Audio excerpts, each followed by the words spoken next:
Don't go into a relationship trying to fix anyone. We've all heard it. It's the standard advice. The pamphlet they hand out at the Church of Modern Therapy. And if you're like me, you've probably heard that and thought, thank God, finally a rule, a clear rule I can follow. I'll just stay in my lane, let them be them, and keep my hands clean. It sounds like safety. It sounds like sovereignty. But I want to challenge that. I think that advice is actually a form of relational cowardice. It's a convenient excuse for indifference. Because when we follow that rule to the letter, we don't get healthy relationships. We get a conspiracy of comfort.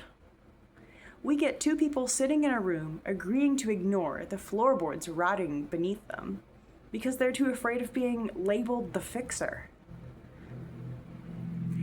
I used to think acceptance was a passive virtue. I spent years in a previous relationship where we both played by these rules. We didn't fix each other. We didn't challenge each other. And you know what we got? Stagnation. We are both just finished products sitting on a shelf, slowly gathering dust. We mistook our lack of influence for respecting each other's autonomy. But really, we were just lazy. Really, we weren't building a life, just occupying the same space. If you're an architect, someone who builds, who sees the gaps in the foundation, refusing to acknowledge those gaps, isn't enlightenment. It's just aesthetic distance. It's loving an idea of a person instead of the human being actually in front of you. Now, let's be clear. A fixer acting out of ego, that's a disaster. If your self-worth is tied to whether or not your partner gets better, you aren't an architect.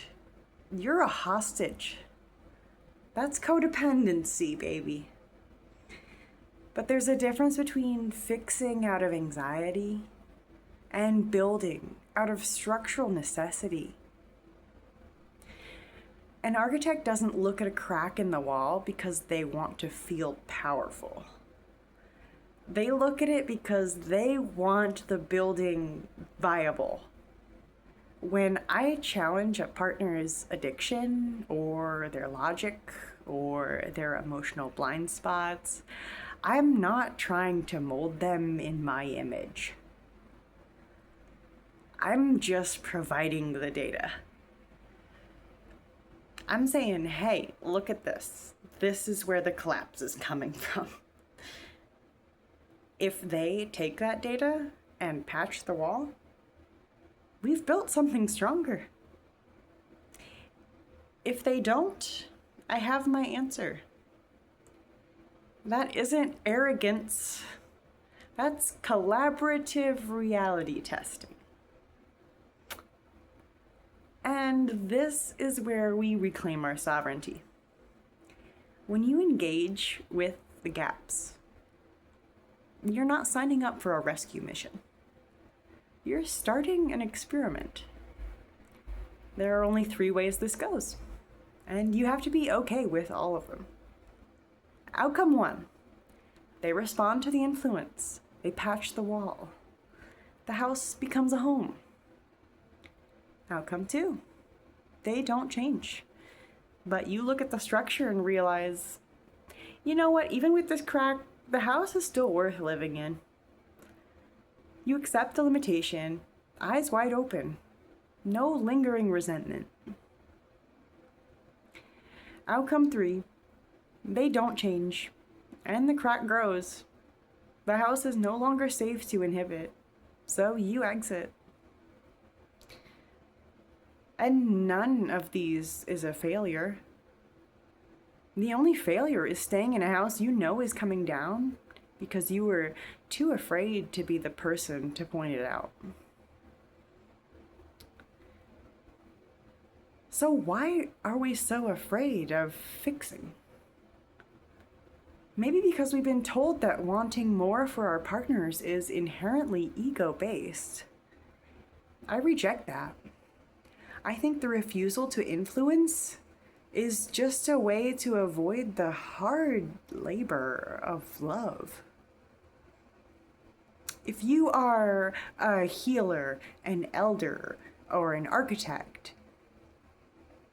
your influence is your function. It is what you bring to the table. To withhold that, to just stand there and watch someone you love degrade because you're worried about being toxic, that isn't sovereignty. That's just being a bystander to tragedy. We don't have to be martyrs to be catalysts.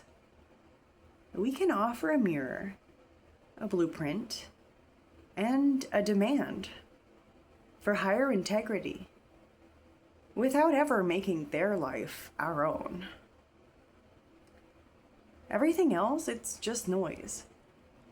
Build your kingdom and be very careful who you let into the gates.